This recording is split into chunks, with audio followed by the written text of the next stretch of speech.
our abilities, to develop our competitive advantages. We've not had our own share of the national cake. We should have that. It went through the immediate past National Assembly. We should rent our voices to saying, let us bring it back. So that when we find what Enugu is good at, Abia is good at, Anambra is good at, Imo is good at, Ebonyi is good at, you say Ebonyi has Ebonyi rice. Oh, we can develop agriculture with hoe and the cutlasses. Who has ever developed? But we've been doing that, selling our lives, shortening our lives to feed the nation. But it's time to do mechanized agriculture, and we need money from federal governments to do this. So when we push restructuring, I called for administrative restructuring, where power, is ceded more to the states. But economic restructuring, we should develop the comparative advantage of each state. And at that time, we can now say yes, every state can compete. That's the governor of Ebonyi State seeking the Southeast Economic Commission. But we have some other stories for you on your political roundup.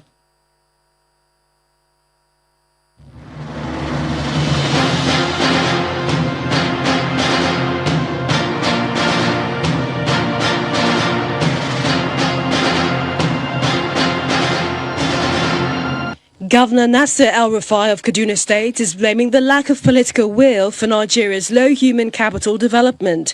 He was speaking at the Council's Human Capital Development Communication Strategy Validation meeting, which held at the Banquet Hall of the State House, Abuja. We can work on the demand side of human capital development services. We can work on the supply side. But until and unless our political leaders realize the imperative of taking very difficult decisions for today so that generations will benefit, we will not make any progress. The governor of Katsina State, Aminu Masari, has asked the federal government to take advantage of technology in dealing decisively with the bandits in the ongoing onslaught against banditry. The governor, however, says there are possibilities of collateral damage. He was speaking with the federal government's delegation and leaders in the state. For those that have not started implementing,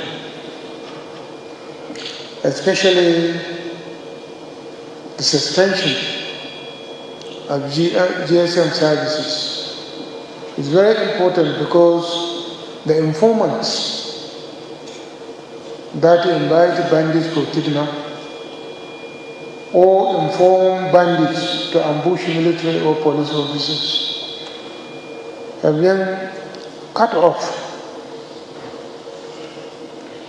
And also the demand for ransom, normally through the GSM.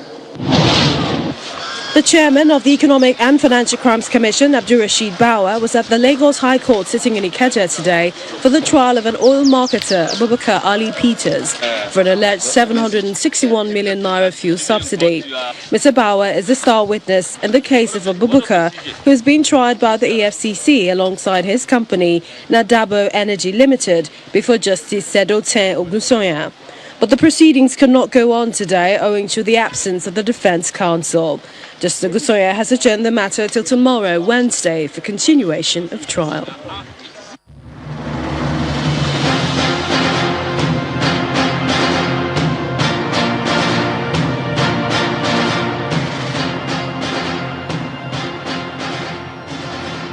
The brand new petroleum industry law has returned to the National Assembly.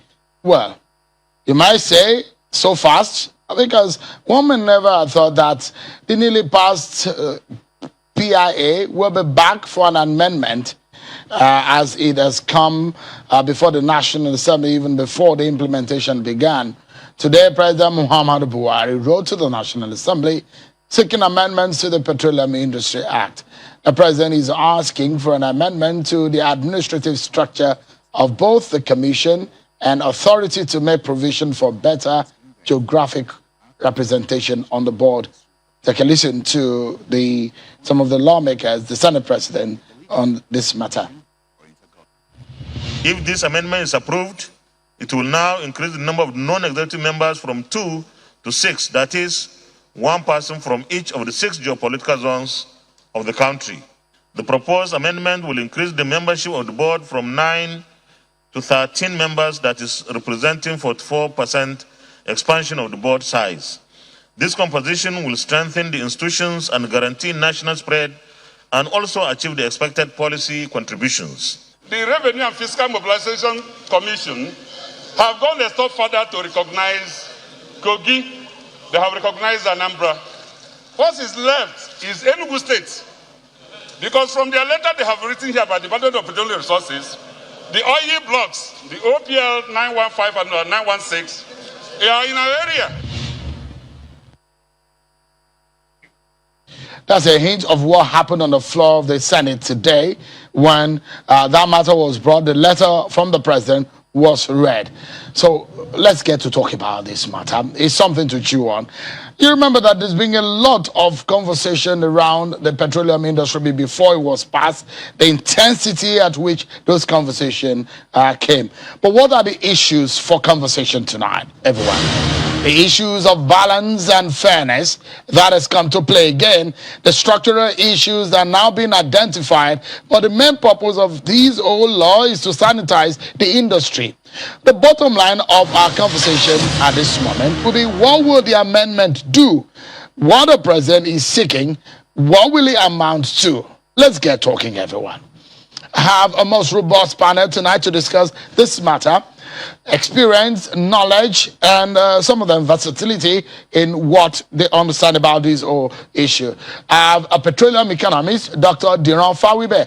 He joins us from Ikoyi area of Lagos, and a senior advocate of Nigeria, Mr. Paul Ananaba. He joins us virtually from Abuja. And Senator Ita Enai is in our Abuja studio. He's a former lawmaker and an advisor to President Muhammadu Buhari. Thank you so much, gentlemen, for coming on tonight. Let me begin with you. Senior advocate, give us a sense of what you make of what has happened. Did you ever thought that the amendment, there will be an amendment so fast to the PIA? It was just passed, and before we can even think about implementation, we're already talking about amendment.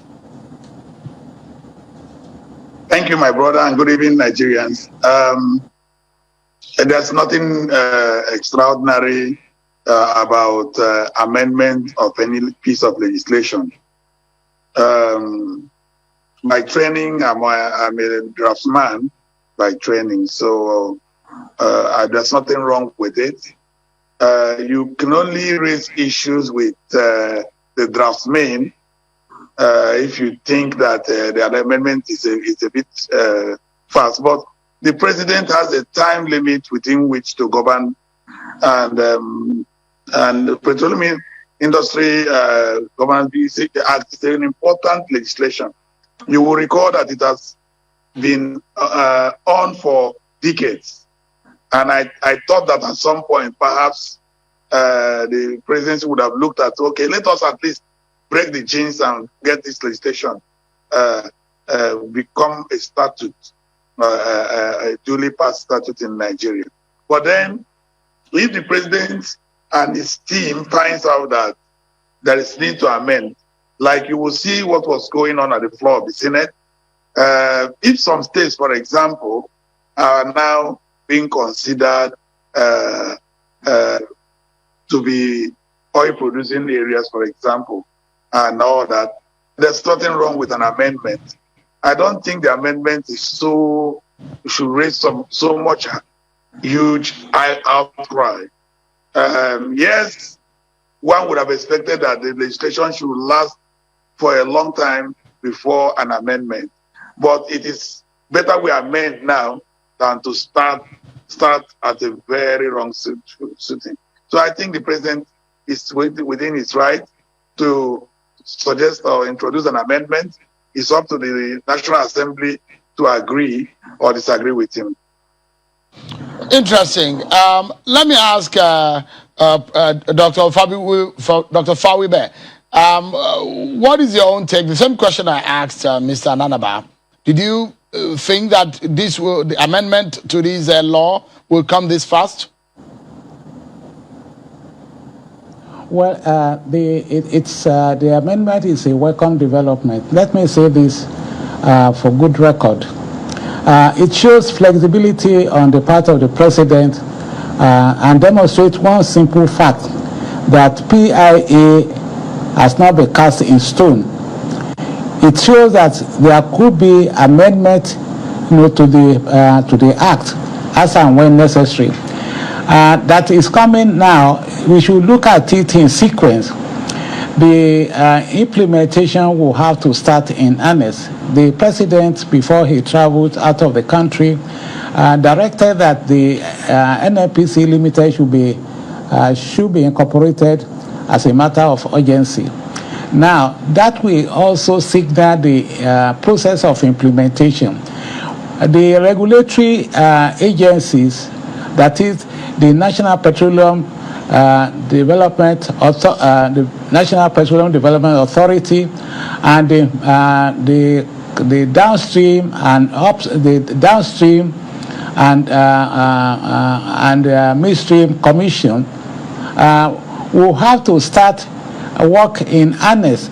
The chief executives of these agencies have been appointed, and if there is some incongruity in the administration of those agencies, obviously there will be a problem. And it's a culture in Nigeria based on distrust of one ethnic group from the other. Now, the amendment that the president is seeking in the PIA is respect of geographical representation. Instead of having two non-executive members, which obviously will limit the representation of some other geographical zone, the president has thought it in his wisdom that the PIA should be amended fast, so as to allow other the geographical zones of the country to be represented. So you now have to increase the members of the board, the members of the commission, or the member of the authority to by additional 4 instead of the 2 that were presented and signed into law. So in that case, every geographical zone of the country is represented. That is the way we do our own business here. In other clients, that may not be totally necessary, but I think the president has done the right thing by sending it back to, like we used to say, back to sender, back to National Assembly for that amendment to be done. So I believe that the National Assembly, in its wisdom, will quickly act on it and make the amendment so that the functionality and the operation of the agencies can now start in earnest. There are a few areas that the presidency or the president had highlighted for fixing. Let me show our viewers what these areas are and what the president is asking the National Assembly to do. Some Section 11, Section 34, majorly Section 11 and Section 34 are the major areas where the president is asking the National Assembly to fix. So there you have it. Those are the area. First and foremost, the representation on the board, and what the president said is the imbalanced representation of the geopolitical zones in the country. But let me bring Senator Ita Enang into the conversation. But now give us a sense of the process. Put us through how long this will go, this amendment. How does it go? This is an amendment that is being sought after by the executive to the National Assembly. How soon can this amendment go through? Thank you very much. I want to say that I am conscious of the sensitivity of the National Assembly to matters relating to, 1, executive bills, and 2, matters that relate to the economy. Because the functionality and the effectiveness of the Petroleum Industry Act and in operations will also determine and reflect how much money can come into the economy. So I believe that the National Assembly will give expeditious attention to it as Mr. President has requested. But let me get to one issue which other colleagues have raised and which has been the issue on the table. A lot of persons thought that the Mr. President should have returned the bill, and the bill as it were, and should not have assented to it because there were some impurities or something they did not accept to, agree to. We had that experience in 2018 when there were some things that we considered impurity, and Mr. President wrote a letter to the National Assembly requesting that on account of this, it is imprudent to sign the bill into law. Now, what the President did at this time was that although some of these issues were evident, they were known, they were there, but it was given the pressure the Nigerian economy had and the effect it was having on investment decisions by investors, it became necessary for Mr. President to sign this bill on the 16th of August 2021 into law.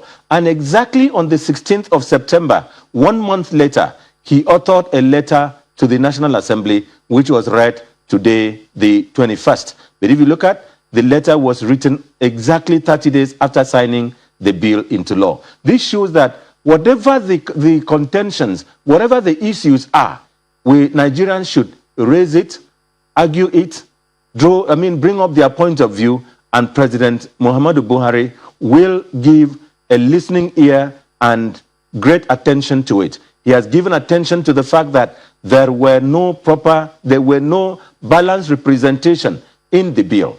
In the act, as it were, and he has proposed amendments to this effect. It would have been appropriate for him to send back the bill for this to be corrected. But given the 2018 and other experiences, Mr. President said, look, let's draw a closure to this. Any area can be amended later. And this goes to show those who have issues with other areas that even as this bill has now been introduced on the floor of the National Assembly, you can sponsor, senators can sponsor their own amendment to areas they don't agree. Members of the House can sponsor their own amendment to areas that they have concerns about, that it can be taken, debated. If it passes second reading, it will be committed to the same committee that this will be committed to. This amendment now is about the governance. There may be issues that members or senators or the public or some sections of the country may have about the fiscals or may have about the other areas of the bill. They can also, through their members on the floor, introduce it, and it could be consolidated and taken together. So Nigerians, President Muhammadu Buhari will always listen and respond to concerns of Nigerians about equality, equity, federal character, and the need to take all parts of the country along. This is why he has said, look, they should not just be 2 executive directors, they should be 6, so that it could represent all the geopolitical zones of the country. And one other thing he's done is to say that the Ministry of Petroleum is a ministry, and the minister is in charge. The Ministry of Finance is a ministry, and he has supervisory and just great role over petroleum and petroleum. So you don't even need to have a representative of the Ministry of Finance, a representative of the Ministry of Petroleum, since the minister and ministerial responsibilities covers this role. And of course, there are roles given in the Act to the minister and to other officers of the government, so they don't need to be in the board. So Mr. President has done the appropriate thing, and I'm confident that the National Assembly will give a speedy attention to this. Let me quickly, before I get back to Mr. Ananaba and Dr. Fawibe, give us a sense of, because there was a heated conversation around the 3% allocated and a few other issues, the 30% for the oil basing, that became a very knotty issue. But can those issues be brought in this aspect of amendment? Can the lawmaker, is it possible? Because this is an executive amendment, isn't it? Now, every bill, the job of a legislator is to propose an amendment to any issue or any law that has been made, and or to bring an originating law. There has been very contentious issues about the fiscals, particularly the matter relating to host communities, from 10% or 5% to 3%. And the other one that is hotter, hotter and the hottest, is that the provision for 30% profit oil, 30% profit gas will go to the exploration of frontiers. A frontier business exploration is the one that has attracted hottest attention. Now, when Mr. President, I draw the attention of honorable members, I draw the attention of all members and the listening public to the fact that when you look at, I think, Section 9 of the bill that Mr. President submitted to the National Assembly, Mr. President said that it should be 10% of the rent on mining leases. I repeat again, 10% of the rent on mining leases and so on.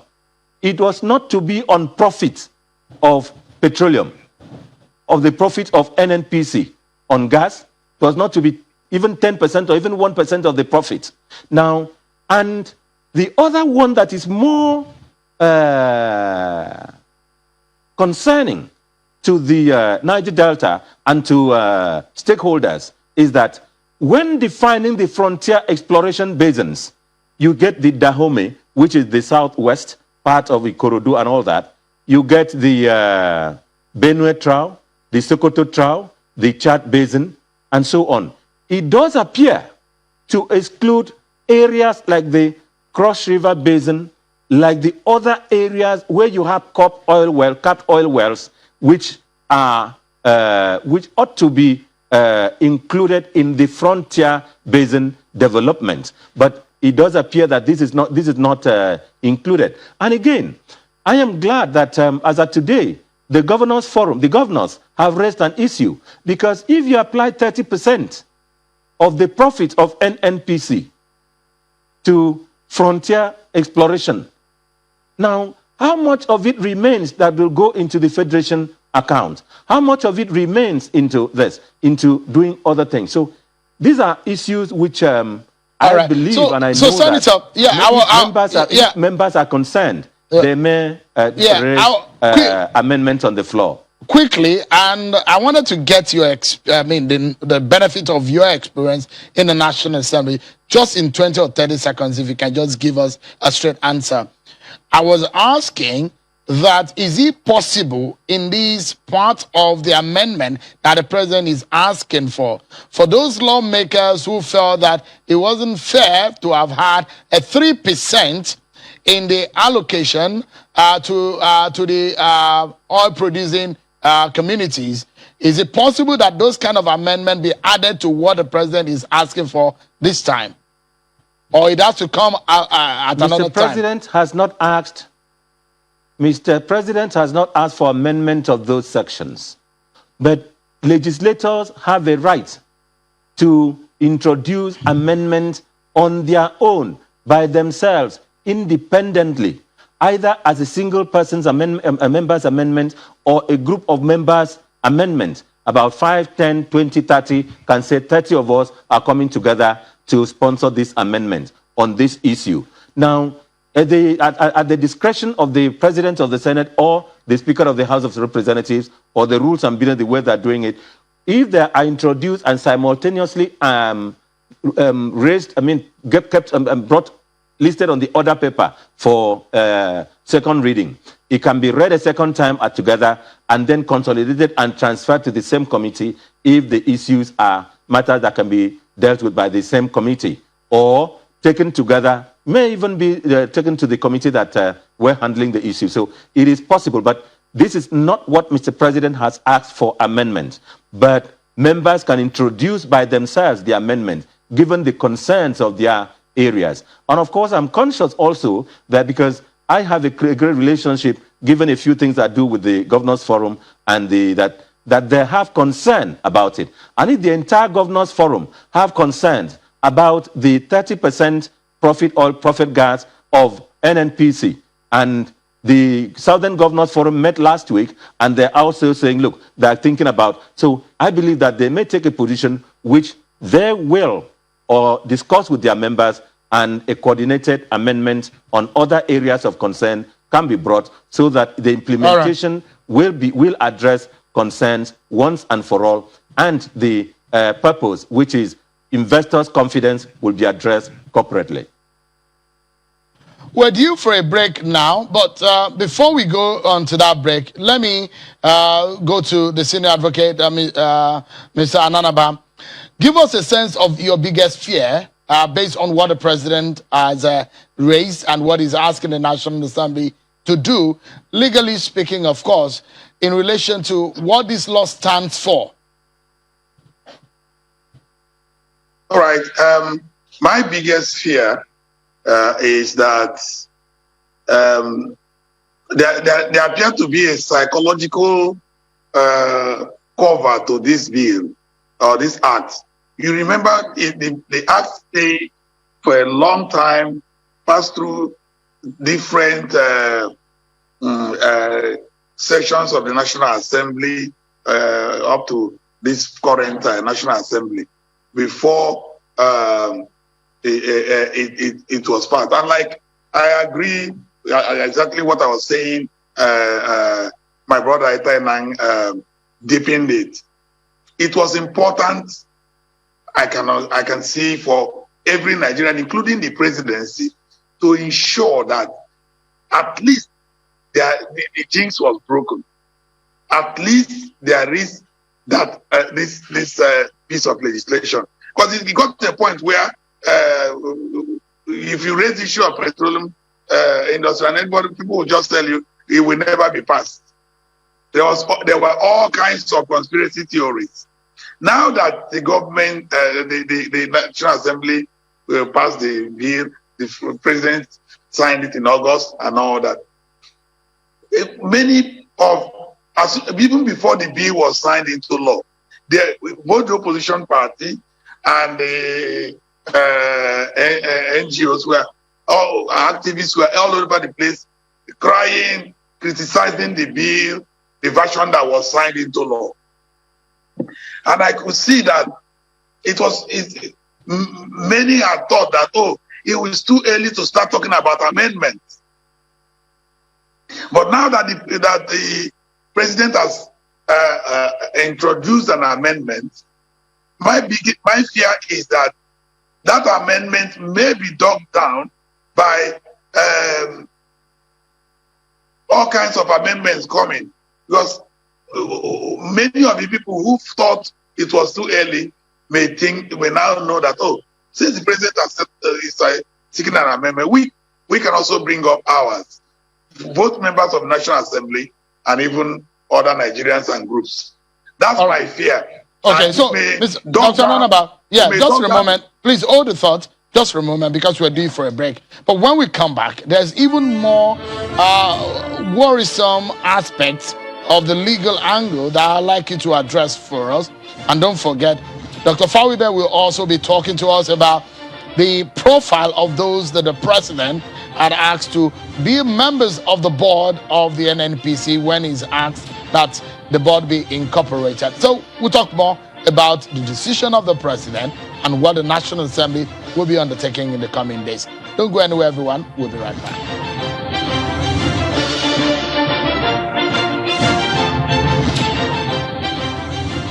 We should understand that the well-being and security of this country is the paramount to any government. Prior to now, we are doing more of defensive activities to protect our bases and fight the war when we are challenged or when an objective is attacked. But right now, what we do is to carry the battle into areas where the banditries or the Boko Harams or whatever. The Nigerian Army has brought into its platforms the BT tanks, main battle tanks, helicopters, Augusta 135, the MiG helicopters, which can operate even in the night, the Super Tucanos that are about to be launched. This message is from the Federal Ministry of Information and Culture.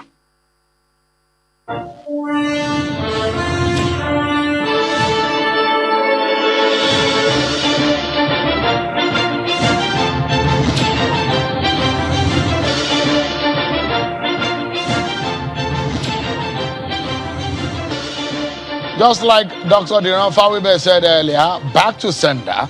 That's what it looks like in the destiny of the newly signed into law petroleum industry bill, which the president is asking the National Assembly members to tweak and fix gray areas. Tonight, that takes our attention. Dr. Diran Fawibe, a petroleum economist who's been talking to us from Ikoyi area of Lagos.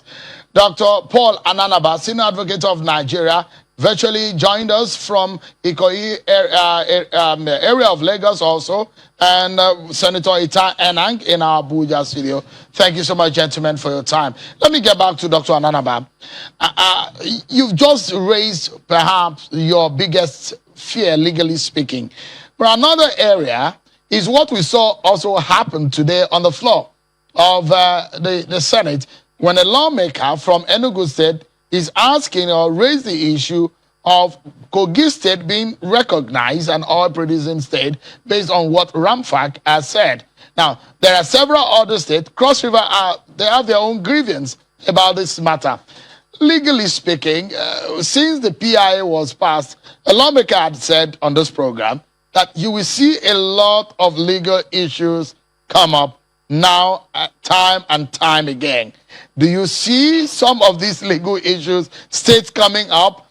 Because this law is meant to sanitize the industry, and some of these issues will come up.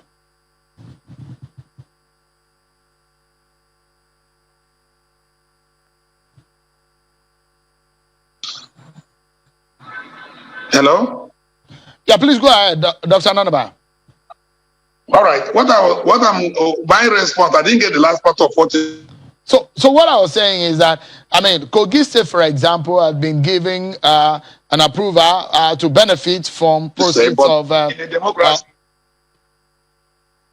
it's a government... democracy is a government done by the Constitution. And the Constitution allows a citizen, a member of the National Assembly, to propose amendments. That was why I was saying that it was my greatest fear was that it appears to have opened the floodgate for people to know that, okay, you can actually go on for an amendment. Now take the argument of Kogi and Anambra and possibly other states we do not know now. They can now, the representatives from their area, senators, those areas, will likely make a case for an amendment for them to get what is due to them by Constitution. Now, why is it my fear? It is that we may end up spending much of the legislative time talking about amendments of this particular piece of legislation. It may get to a point where we will no longer be sure which amendment we are talking about, because there may be several amendments. But what do I suggest? I suggest that we should be patriotic in seeking amendments. Let's not go for amendments just because we want to prove a point. Since the president's request is on now, I will want the National Assembly to do a wholesale look at the amendment in the best interest of this country, having regard to the major aim of this particular piece of legislation. That is what I would prescribe. We shouldn't worry about the fact that it is early. There is no issue with, the law doesn't prohibit early amendment or later amendment. What law is made for is in the best interest of the society. As we speak, Even when the law has been amended, the law is still potent until formally amended. So we have a Petroleum Industry Covenant Act in place. We can talk about amendment and we can amend. Thank you. Let me go to Dr. Fawi there. The president has made some appointment of the board when he asked that NNPC should be incorporated. The chairman of the board, as appointed by the president, is Senator Ifeanyi Ararome. And Mr. Mele Kolokiari will be the chief executive officer, and Mr. Ajia will be the chief financial officer. I mean, you are someone who understand. For several years now, you've fished in that water. What can you tell us about what the president has said, some of the decision that he has made? What are your thoughts on his decisions? Well, thank you very much, Shion. I wish I have the indulgence, to make a brief comment on some of the things my colleagues have talked about, especially the fears and anxieties about the amendment proposed by the president. Like I said earlier, to make the operation of the PIA effective, you have to make some of these adjustments, and there is no fear that we shouldn't have unnecessary anxiety as to the fact that maybe the amendment will open the floodgate of amendment. Of course, if there are strong advocacy, in the country for certain issues, to be amended in the PIA. Of course, there shouldn't be any restriction, because this is a democracy, and the laws are not the laws of medicine and the passions that are not tribal. So we should just allow the amendment, that has been proposed to go free. And the president has been smart enough not to send the bill back before making this amendment, sign the bill into law, and then this amendment was quickly brought in so that the operation of the PIA could be very effective as relates to the agencies. Now, coming to the issue the specific issue you raised about the board, yes, I've taken the liberty to look at the background of some of the directors proposed for the board of NNPC Limited, and it's a mix of different people from different walks of life, politicians, professionals, technocrats, and so on. And I believe with that mix of people, you have first of all, let me talk the chief executive, who is currently the GMD of NNPC.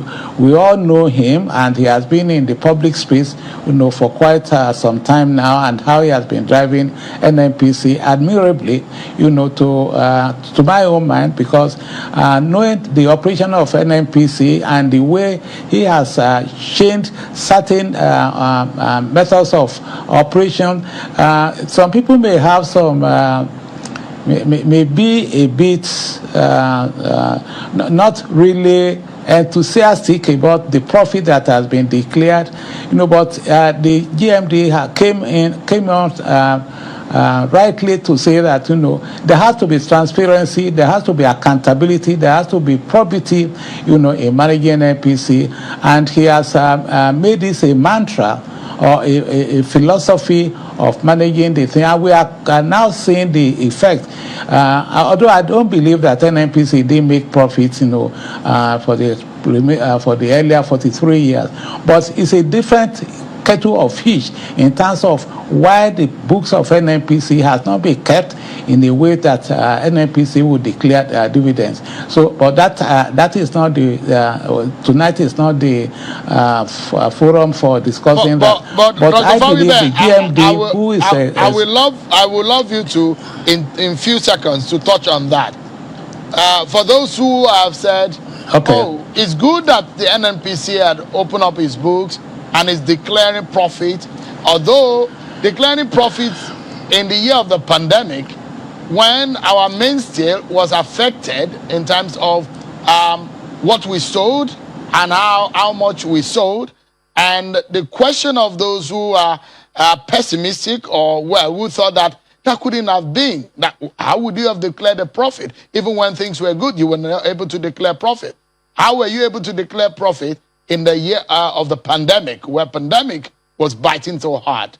What are your thoughts on those kind of line of thought?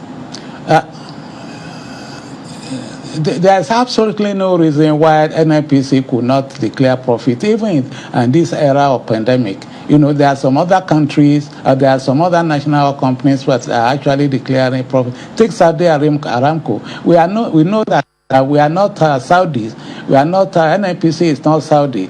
But when you know some of the things going on surrounding NNPC, you will see that in those years, it's not that presently they were fiddling with the figures or the books to be able to make it look good and then political correct that NNPC should declare profit. When you see a lot of deductions that have been made, some of the things that NNPC had been made to finance in the past, which ordinarily NNPC should not be involved in. And there's no way the NNPC will prepare its books and declare profit. So, like I said in some comments I made on this issue, I hope some scholars will come out sooner or later, or professionals in the accountancy will go into the operation of NNPC, dig out some of the figures of past operations and some of the deductions that have been made by the government of those days. Will be able to break out something and write back such figures into the accounts of into the books of NNPC. You can bet it that you will see that NNPC had made profit in some of those years that they are now saying that NNPC did not make profits. It's not because I've worked in NNPC, and I've spoken to quite a lot of my colleagues who felt not that they were offended, but they just felt that, maybe people who are saying NNPC never made profit in 43 years didn't really know what was going on. But like I said, the issue is a debatable issue. And then to the extent that we don't have the figures in our hands, we cannot really be conclusive on this. But let's go to the basic issue. So now the issue that I was asking, so I was saying, because some experts have talked about the confidence that the board will bring, the Senator Alarume-led board, will be important for the industry to thrive. The confidence that it brings on board with him. And for those who have also criticized that this is merely a political board, just a few other people who are not formally part of the NNPC. Do you think that this board will bring that kind of confidence for investors? No, you see, I agree with some of the sentiment that have been expressed about whether a board composed of many politicians will actually do a good job in. But you see, all those things are speculative. We can't run away from the fact that the board of an organization like NNPC will have some politicians in there, like the chairman of the board himself. That nearly everyone, apart from the GMD and the chief finance officer, virtually all of the other members have political tinge. They are tainted with politics, and then but a lot now will depend on their conscience. We have lawyers, we have engineers, we have accountants, and so on. They are qualified in their own right as professionals.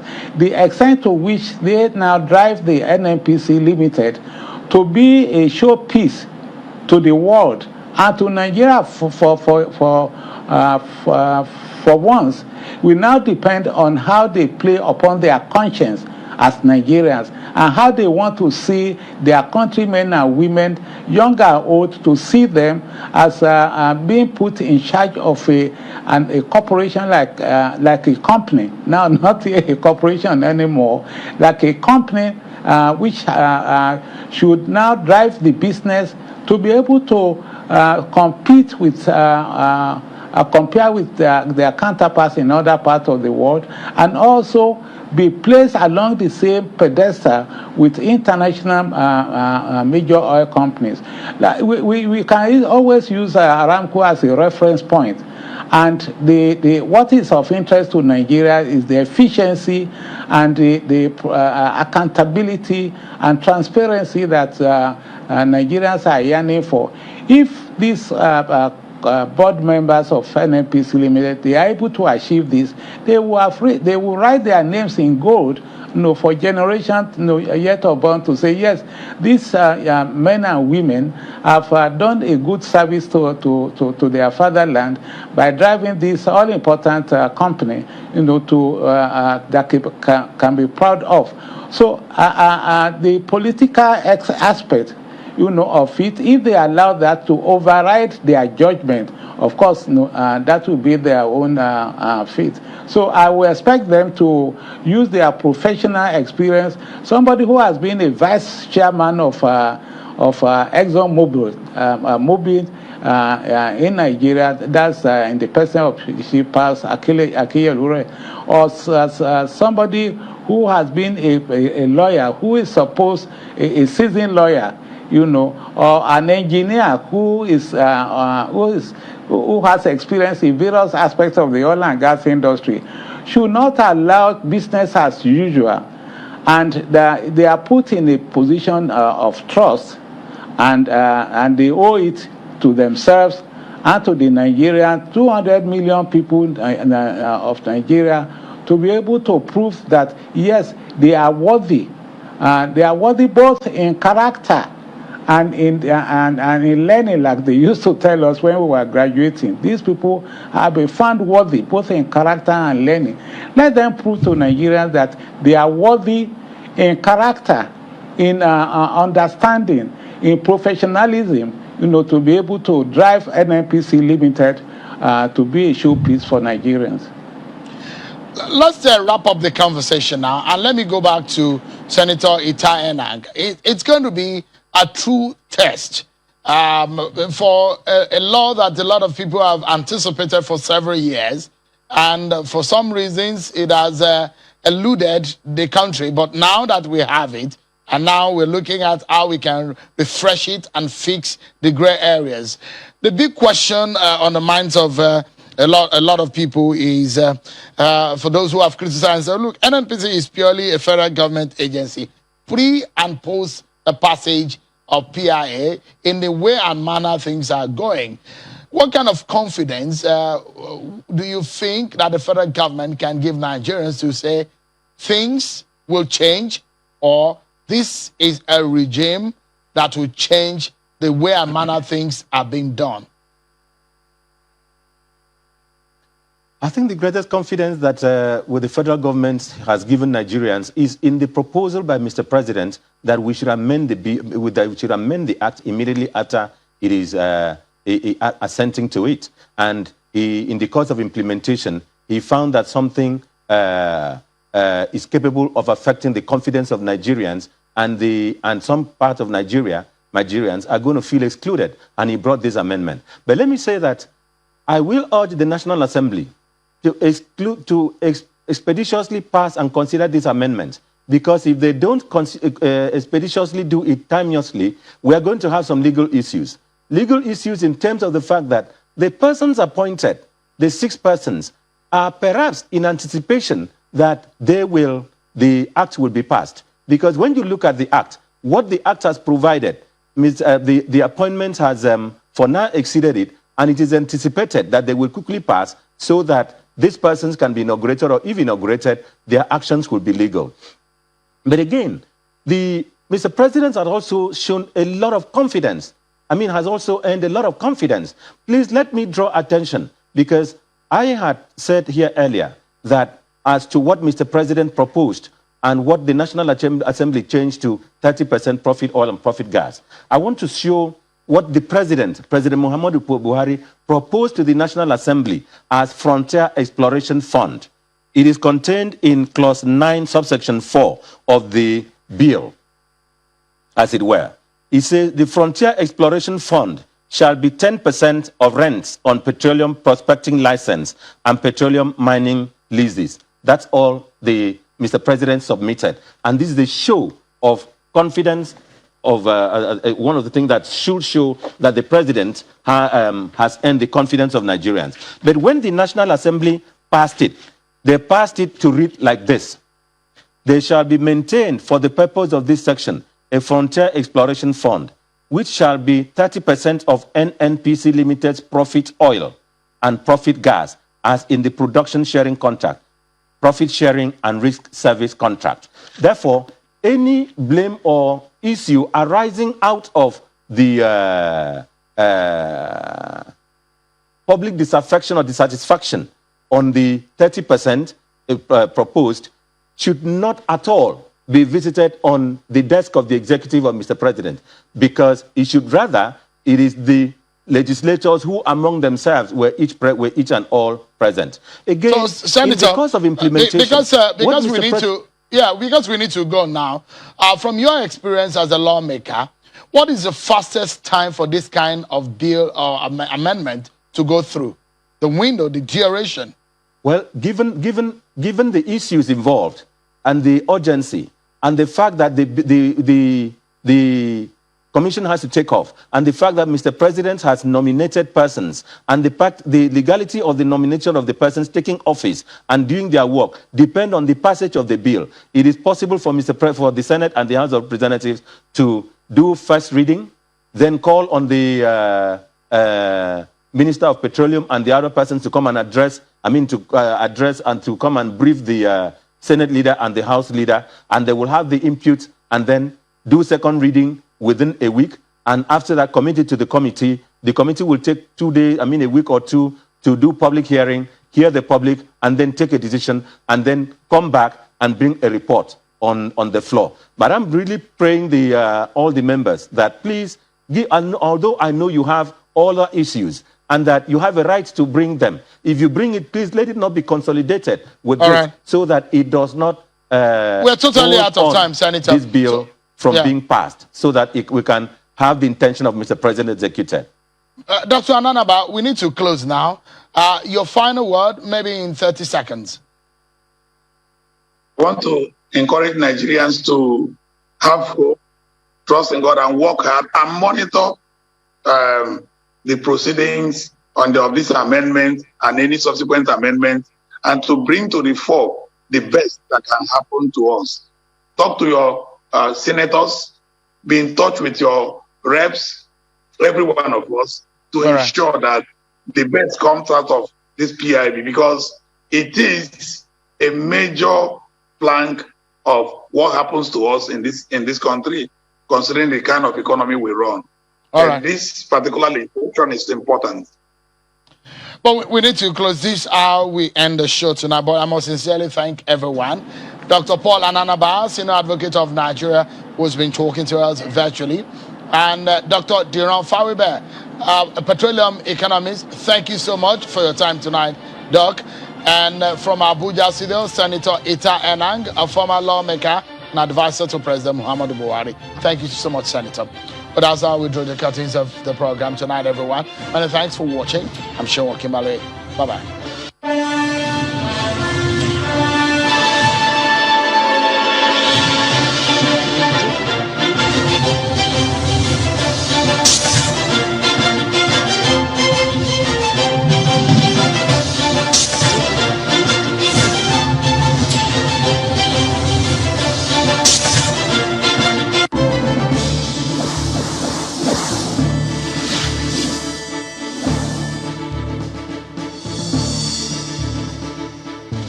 Slay with my hair, trust expression, 'cause it makes me